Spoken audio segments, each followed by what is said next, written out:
saudara-saudara, saya mau bekerja asalkan perut saya kenyang, asalkan perut saya kenyang. Umi akhirnya kemudian mengambil sepotong roti, kasihkan, diguyu sama raksasa tadi. Lalu apa namanya? Aku ini lek makan iwak paling gede di laut gak cukup. Itu pun biasanya, kalau itu kayak roti sepotong. Ya apa? Ya biasa kenyang kan. Masa sih? Mana ini warak kan? Iya, ya warak kan kerja. Cak dulu makan. Mojo bismillah. Panggil asma Allah, kemudian makan.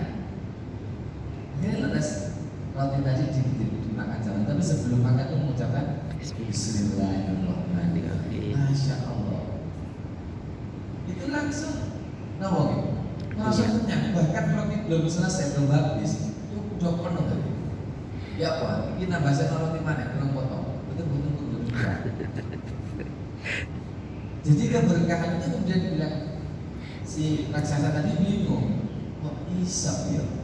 Kalau ini sedikit, tapi kenapa bikin kan? Beliau hanya beliau kemudian menjelaskan, sebetulnya yang bikin kenyang dan tidak itu bukan jumlahnya. Dunia ini akan menjadi cukup bagi orang yang untuk memenuhi kebutuhan hidup. Tapi kalau orang itu memenuhi gaya hidup, memenuhi kebutuhan hidup sama gaya hidup. Tapi memenuhi gaya hidup, seberapa banyak pun dunia tidak akan pernah habis, tidak akan pernah cukupi untuk memenuhi gaya hidup. Tapi lanjut dengan merasa syukur, memenuhi kebutuhan dunia sampai cukup. Nah, salah satunya apa? Lek bulan nopo-nopo niku mengucapkan bismillah. Dan itu menjadikan barokah. Jadi akhirnya barokah itu tidak bisa dilihat, tetapi hanya bisa dirasakan. Dan keberkahan itu yang adalah Allah Subhanahu. Jadi tidak tahu. Kan kalau makan atau mawon itu, makanya mbak orang tua itu tidak paham juga. Karena barokah ya nanti akhir. Karena kita tidak tahu barokah itu di atas, di tengah, apa di bawah. Kalau kita minum di habis, harapannya kita dan memperbanyak tangan ini maknanya lek makan itu jadi ya. Kalau makan itu jangan jangan sendirian. Jadi pondok itu udah sedangkan maaf merah dan sekarang gitu. Tapi jangan sampai di pondok itu nopo gitu. Apa ini sampai aja. Saya itu masih ingat tuh mak aku ngeliwat tuh ngalap nggone nopo? Panji kendil itu sak nyala, sak matake. Iki nek sekolah di pondok enten ini ngintip ngoten itu langsung dijogit toya sumur. Terus digodhog. Toya sumur itu dijogno. Ya ngoten itu tiap hari Pak saya sih. Kulo niki nang Malang dingin niku nang kono tukang masak. Saya bagian masak. Bagian ngatur makanan.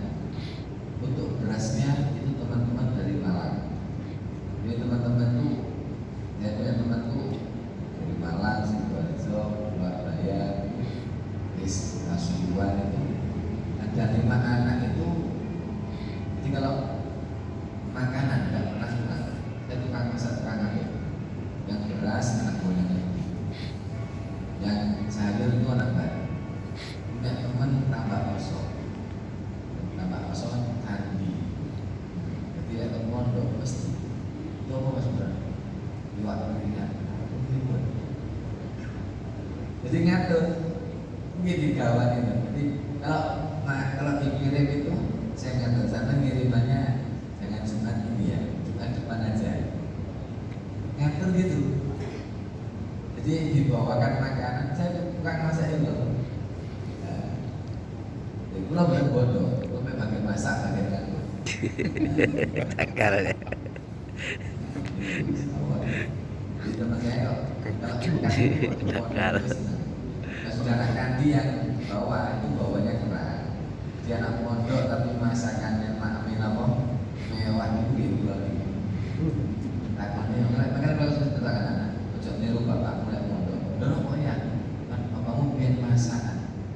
Kan nggak apa-apa, saat apa itu nggak apa-apa. Wong tirakat di pondok masakan tirakat. Nggak masalah tirakat di pondok. Sing di menunya itu yang nggak tirakat.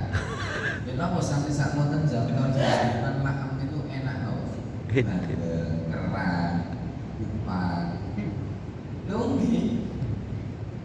Jadi aku makan kan, enak. Ya, karena kok punya teman-teman dari itu aja sih ngerti. Mungkin anak-anak Pasuruan yang punya teman namanya Sudi, jeragan ayam potong. Yang bilang, coba kalau ini kayak itu yang berasnya anak gondang lagi, sayur rempahnya orang batu, itu lo badan kelas. Gitu ya badannya alhamdulillah anak sehat. Bahkan teman kami ada yang masuk ENI itu katanya santri kurang gizi tidak ada. Kalau mantu mak anggota itu, lain saya jadi cara ini. Kalau sampai kalau begini meja, well langsung boleh. Minumnya makan diri, ini sehat. Langsung mandi. Karena apa? Mungkin karena budaya makan bareng-bareng, memperbanyak makan, akhirnya pemakan ini jadi Barokah. jadi badannya sehat, ngaji juga nggak nyetel. Kalau sekarang itu tidak ada yang masak, sekarang enak tidak ada yang masak. Ini kok kadang-kadang secara di kelas di makanan kita jadi makanan yang berkah sehingga bisa sehat, bisa menjadikan lancar ibadah. Itu yang diharapkan. Jadi yang diharapkan itu makan itu yang halalan thayyiban. Halalan thayyiban. Apa? Makanan itu kalau barokah itu dibuat ibadah itu enak. Kalau dibuat ibadah itu makanan yang halal, makanan yang penuh barokah itu dibuat ibadah itu Enteng. Nah itu salah satu manfaat dari kita memperbanyak makanan. Jadi akhirnya budayanya jadi yang kita orang Indonesia itu jadi senangnya baca. Bacaan. Ya. Jadi bacaan itu kadang-kadang kita berkelas-kelas. Kita barokah. Roman itu malah enteng-enteng. Insya Allah. Yang tingkat itu awan-awan. Yang tinggal itu mereka dengar. Pertama salah. Dolan mikir. Ini kan net. Jadi karena kita tidak ada yang barokah. Amin. Amin. Wa an Anas radhiyallahu anhu qala Rasulullah sallallahu alaihi wasallam talibul ilmi talibur rahmah talibul ilmi ruknul Islam wa yu'ta ajrahu ma'an nabiy sallallahu alaihi wasallam. Nuntut ilmu, mencari ilmu itu sama dengan talibur rahmah, sama dengan mencari rahmat Gusti Allah. Kemudian wa talibul ilmi ruknul Islam. Mencari ilmu itu juga sama dengan menjalankan rukun Islam. Yang mana dengan mencari ilmu itu wa yu'ta ajrahu ma'an nabi. Kemudian pahalanya yang diberikan kepada orang yang mencari ilmu sama dengan pahalanya para nabi. Alhamdulillah. Jenengan setiap hari belajar. Walaupun ngaji rumah ngasih kuping. Kalau udah tapi aku kita mohon maaf. Tapi jangan khawatir, orang yang belajar itu sama dengan mencari rahmatnya Gusti Allah. Dan orang yang belajar itu termasuk orang yang melaksanakan rukun Islam. Dan pahalanya sama seperti pahalanya para nabi. Dan ini eman teman. Kalau sudah ada kasih wadah untuk belajar, kali terkotok masih akun eman. Karena belajar itu banyak sekali panggilan. Kalau di dalam ayatnya, yarfa'illahu alladhina amanu minkum, yarfa'illahu alladhina amanu minkum walladhina utul ilma darajat.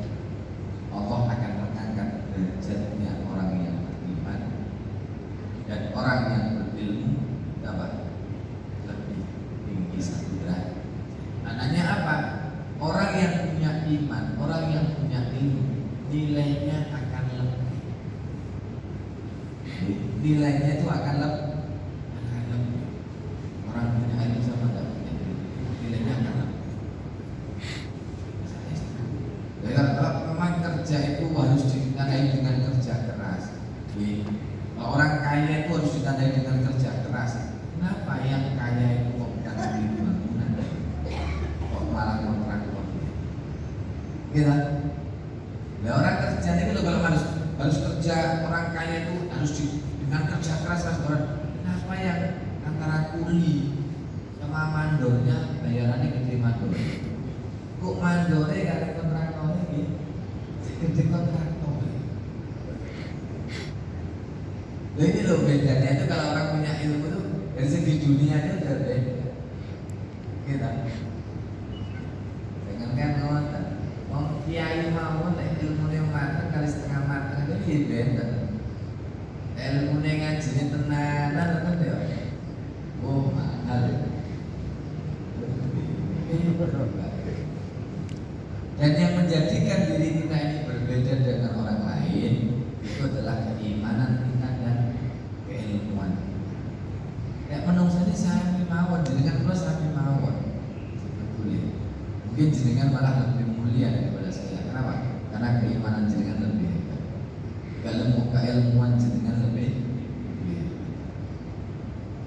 Itu yang menjadikan diri kita ini lebih hebat daripada orang lain. Karena apa? Karena keimanan. Makanya in akramakum indallahi atqakum. Semua manusia itu sama kecuali mereka yang iman kuat berkat nilai kuat. Ini beruntunglah diri kita ini kalau hari ini kita ini belajar. Nah, kalau kita hari ini belajar sudah tentu kita ini mencari rahmat Allah, melaksanakan rukun Islam. Kan di hadisnya kanjeng Nabi, khairukum man ta'allamal Qur'ana wa 'allama. Sebaik-baik dari kalian adalah orang yang mau belajar Al-Qur'an dan yang mau mengajarkan Al-Qur'an. Berarti orang yang belajar sama orang yang mengajarkan ilmu itu sama-sama jadi khair. Orang yang terbaik di antara yang terbaik. Beda, ya. Tapi saya nyambung dan bulan lagi ya. Karena yang beda. Hasil itu memang pada orang yang punya ilmu. Jangankan perkara yang baik, perkara yang buruk saja mas. Perkara yang buruk, mau nyolok, lek di ilmu malah kali kenapa itu? Orang kalau mencuri kalau nggak punya ilmu paling banter hasilnya ya ayam, radio, gitu. Dan itu sangat logis. Tapi kalau orang yang pintar, keren. Lah ini yo. Oh, dan dia mau pulpen mau. Keren. Iya. Dapat kita diselamatkan. Dan kita ratakan dia bukan orang bodoh, pintar. Itulah kita orang kaya. Hasilnya ngomong. Semoga keilmuannya jadi bukan hanya menjadi ilmu yang pintar, tapi hasilkan ilmu yang manfaat Ini bila ilmu ini manfaat barokah, dia akan mengarah ke arah yang lebih baik. Tapi bila ilmu itu tidak barokah, tidak manfaat, dia akan mengarahnya kepada hal-hal